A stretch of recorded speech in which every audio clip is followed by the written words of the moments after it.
Hello everyone, and welcome back to the channel. Imagine standing on a cold, volcanic plain in Iceland.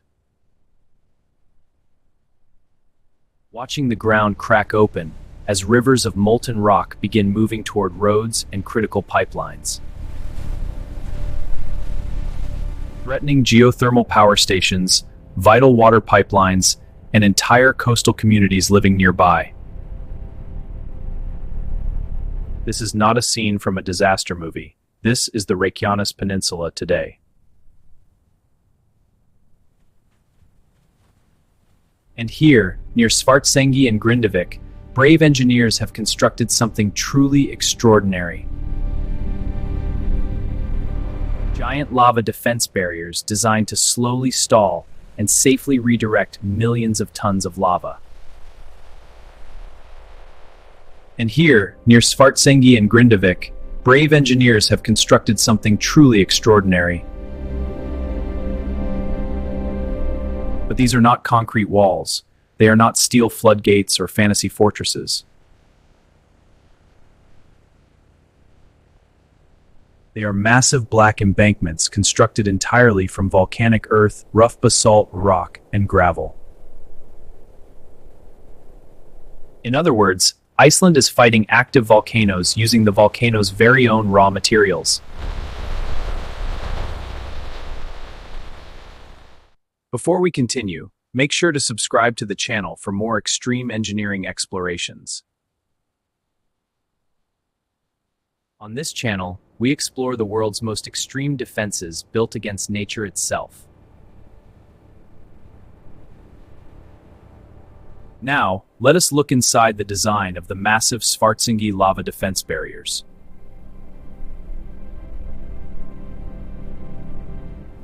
The very first challenge was location. This system had to stand in a hostile landscape.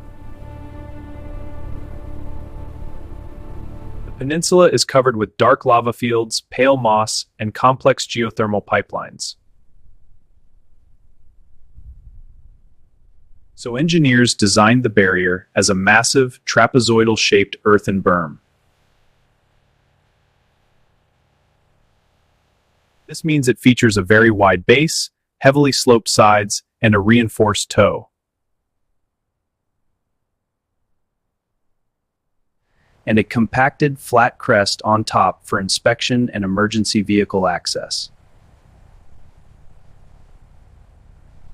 From the air, it looks like a long, black, artificial ridge cutting across fields.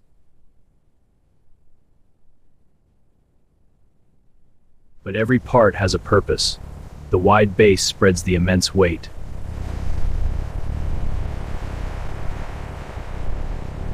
The sloped face absorbs lava pressure, while the heavy basalt toe resists erosion.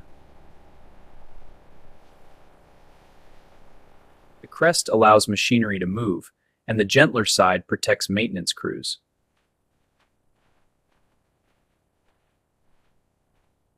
Construction began with surveying. Before any rock was moved, crews mapped terrain. They marked paths, checked low points, and studied where lava would travel.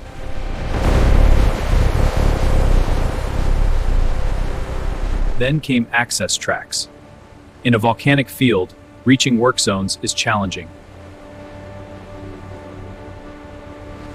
Bulldozers push temporary paths through rough basalt and moss-covered ground smoothly. Creating stable routes for heavy dump trucks, excavators, loaders, and massive compactors. After that, the first real barrier segment began taking shape quickly.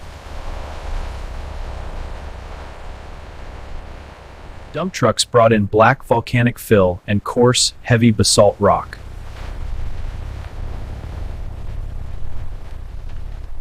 They unloaded materials in controlled lines along the precisely marked footprint.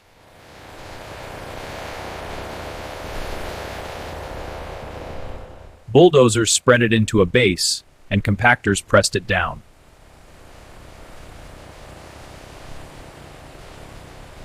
Surveyors constantly checked width and elevation before the barrier could rise higher.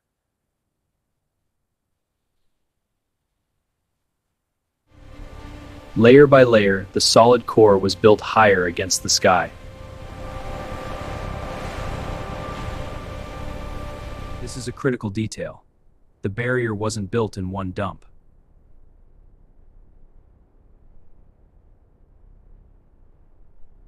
It was built in stages: base, core, compaction, slope, and crest.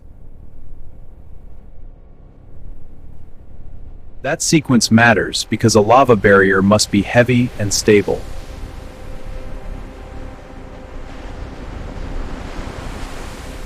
Once height was reached, compactors shaped the rugged lava-facing side.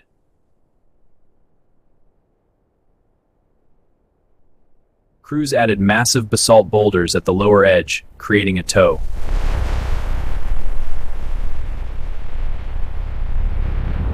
On the safe side, the slope was made gentler for vehicle operations.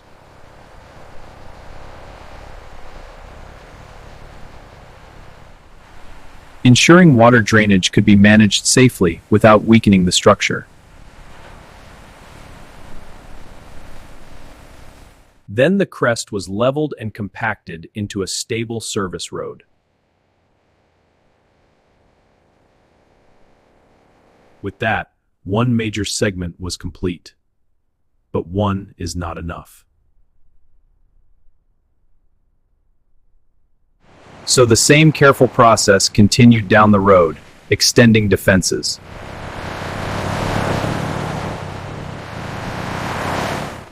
The wall was curved toward higher natural ground. This curve was critical. A straight wall can fail if lava simply flows around its edges.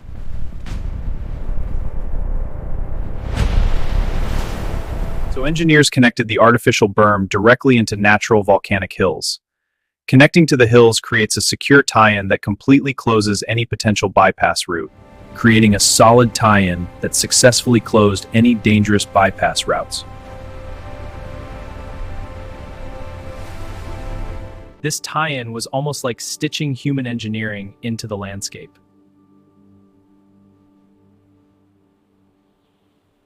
Engineers also built shallow drainage swales and protected critical pipeline corridors.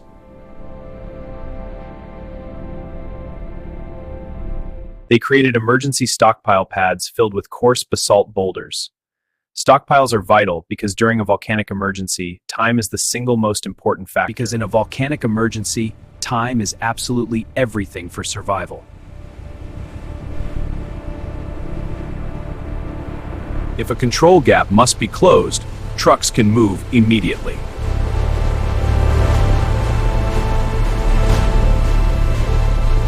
And then comes the moment everyone fears. A volcanic glow appears.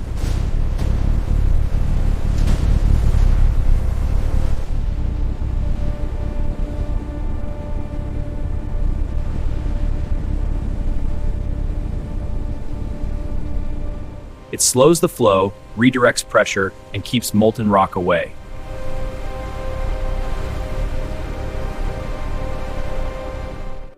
Behind the barrier, the road, pipelines, and communities remain intact.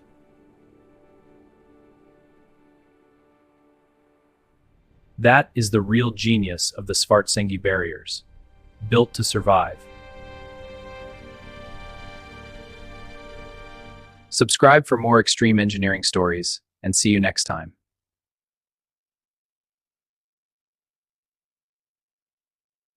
This reinforced toe is the first line of contact if lava arrives.